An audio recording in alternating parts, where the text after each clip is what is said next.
Breaking news వజ్రాల వ్యాపారి Mohul Chokshi బెల్జియంలో arrest అయ్యారు. అతన్ని అప్పగించాలని ఇటీవల భారత్ కోరింది. సిబిఐ అభ్యర్థన మేరకు ఆయన్ను శనివారం బెల్జియం పోలీసులు అరెస్ట్ చేశారు. 13,500 కోట్ల పంజాబ్ నేషనల్ బ్యాంక్ మోసం కేసులో మొహుల్పై అభియోగాలున్నాయి. 2018లో ఆరోపణలు వెలువడిన అనంతరం చోక్సీ నీరవ్ మోడీలు భారత్ను విడిచి పారిపోయారు. నీరవ్ మోడీ ప్రస్తుతం బ్రిటన్ జైల్లో ఉన్నాడు.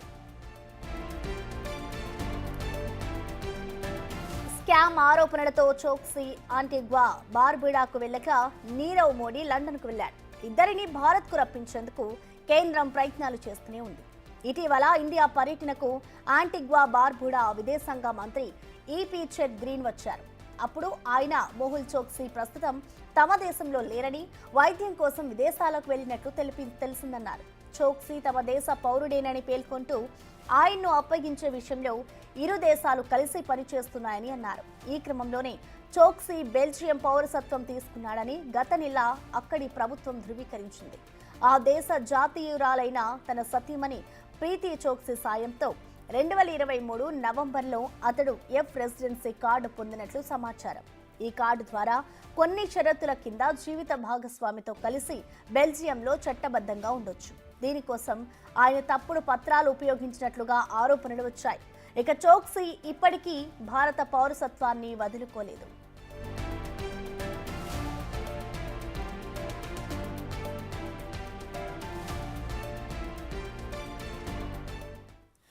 ఇక వజ్రాల వ్యాపారి చోక్సీ అరెస్ట్ కి సంబంధించిన పూర్తి సమాచారాన్ని మా ప్రతినిధి రానా అందిస్తారు. రానా,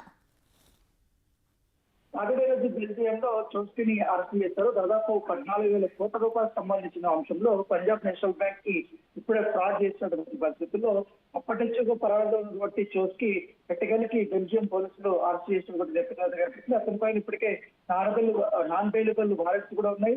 ముంబై కోర్టులో గతంలో 2018 మే 23న ఒక నాన్ బెయిలబుల్ వారెంట్ ఇచ్చింది. తర్వాత 2021 జూన్ 15వ తారీఖున కూడా ఒకటి ఇచ్చినటువంటి పరిస్థితి కనపడుతుంది.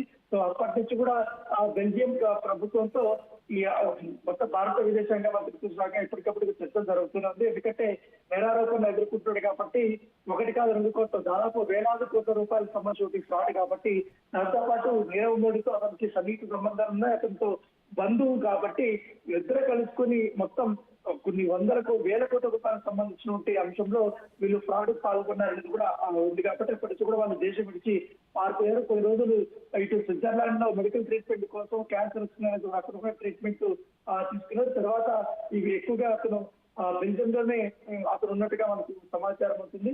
సో 2018 నుంచి కూడా అనేక రకాలుగా కూడా భారత ప్రభుత్వం ఇండియాకి తీసుకొచ్చేందుకు చోక్సీ కోసం అనేక ప్రయత్నాలు కూడా చేస్తున్న నేపథ్యం కనపడుతుంది. ఇప్పటికే ఈడీ కానీ అలాగే సిబిఐ కానీ ఈ $multi-billion ఫ్రాడ్ సంబంధించిన కేసులో పంజాబ్ నేషనల్ బ్యాంక్ సంబంధించినప్పుడు అనేక మంది కూడా స్టేట్మెంట్ రికార్డ్ చేసుకున్న తర్వాత వీళ్ళపైన కేసులు నమోదు చేసింది. సో అప్పటి నుంచి కూడా రప్పించడానికి చాలా ప్రయత్నాలు కూడా చేస్తున్నటువంటి నేపథ్యం కాబట్టి అలాగే ఈ చోక్సీకి చెందినటువంటి గీతాంజలి జెమ్స్ అలాగే ఇంకా చాలా మంది కంపెనీలు ఉన్నాయి కాబట్టి ఆ కంపెనీలన్నీ కూడా ఈ ఫ్రాడ్ లో కొలుడైనట్టుగా అధికారులు గుర్తించిన నేపథ్యంలో ఈ గీతాంజలి జెమ్స్ సంబంధించిన కంపెనీ యొక్క ఆర్థిక వ్యవహారాలతో ఇప్పటికే పూర్తి స్థాయిలో సీజ్ చేసినటువంటి నేపథ్యం కనపడుతుంది. సో దాంతో పాటు ఇప్పటికే లెటర్స్ LOUs కూడా వాళ్ళ దగ్గర నుంచి తీసుకున్నారు. దాంతో పాటు ఫారిన్ లెటర్స్ ఆఫ్ క్రెడిట్ కూడా వాళ్ళతో తీసుకున్న నేపథ్యం పడుతుంది. ఎందుకంటే వాళ్ళకి సంబంధించిన కంపెనీలు ఇతర దేశాల నుంచి కూడా ఏమన్నా లావాదేవీలు జరిపినా లేకపోతే కార్యకలాపాలు జరిపినా కూడా పూర్తిగా వాటితో కూడా బంజాబ్ గతంలో కూడా ఇప్పటికే ఆర్డర్ కూడా ఇచ్చినప్పుడు నేపథ్యం కనబడుతుంది. సో ఎట్టగలికి PNB బ్యాంక్ లోన్ ఫ్రాడ్ అయినటువంటి ఈ చోక్సీ ఇండియాకి రాబోతున్నారు. సో ఇండియా వచ్చిన తర్వాత దీంట్లో ఇన్వాల్వ్ అయినటువంటి ప్రతి ఒక్కరిని కూడా మేము ప్రాసెస్ చేస్తామని కూడా అధికారులు చెప్తున్నారు. Okay, thank you Rana.